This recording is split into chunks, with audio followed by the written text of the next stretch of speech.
జార్ఖండ్ హేమంత్ సోరెన్ జైల్లో పెట్టాడు. అంటే ఎక్కడెక్కడైతే ప్రతిపక్ష పార్టీలు ఉన్నాయో ఆ ప్రభుత్వాలను టార్గెట్ చేయదలుచుకున్నాడు. ఈరోజు బీహార్లో ఎలక్షన్స్ వస్తున్నాయని చెప్పి జిఎస్టీలో స్లాబులు మారుస్తూ ఉన్నాడు. 4 స్లాబుల నుంచి 2 స్లాబులకు తీసుకొచ్చాడు.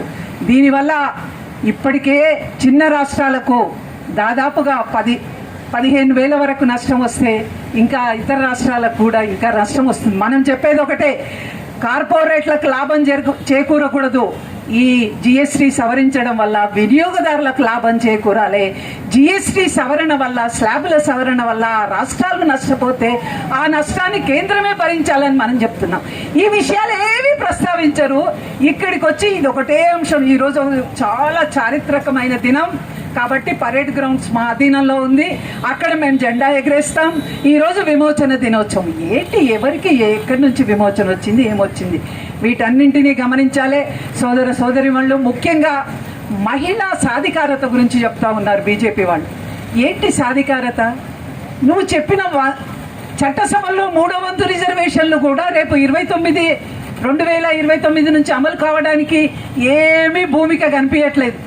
జనగణన, నియోజకవర్గాల పునర్విభజన అది అంతా పూర్తయిన తర్వాత అప్పుడు చూస్తామంటున్నారు.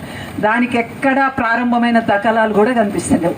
అంటే ఇప్పుడు కూడా నువ్వు 29లో కూడా రిజర్వేషన్ బిల్లు చట్టమైనప్పటికీ ఇప్పటికి కూడా అమలు కావడానికి సిద్ధంగా లేదు. రాబోయే 4 ఏళ్లలో కూడా అది ఇంకెప్పటికైతుందో తెలియదు, ఏమవుతుందో తెలియదు.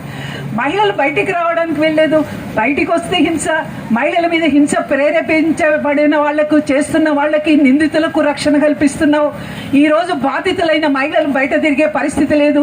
బిల్కిస్ బాను లాంటి అనేక మంది మహిళలు చూసాం. డేరా బాబా లాంటి వాళ్ళు అసలు 3 ఏళ్ల కాలంలో 15 సార్లు పెరోల్ మీద బయటకు వచ్చిందంట. ఇవి ఏమి సంకేతాలు ఇస్తాయి దేశంలో ఉన్న మహిళలకు ఎటువంటి విశ్వాసాన్ని కల్పిస్తాయి?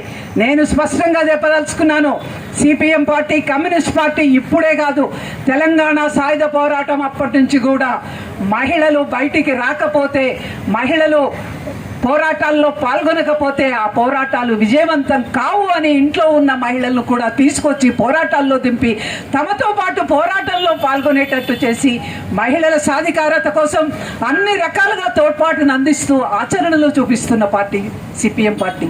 కళ్ళబొల్లి మాటలు చెప్తూ మహిళలు మళ్ళీ 4 గోడలకు పరిమితం చేసే విధానాలు అవలంబిస్తున్న బీజేపీ పార్టీని మనం జాగ్రత్తగా గమనించాలి. ఆ పార్టీని ఎక్కడ ఉంచాలనో అక్కడ ఉంచాల్సిన అవసరం ఉందని తెలియదు.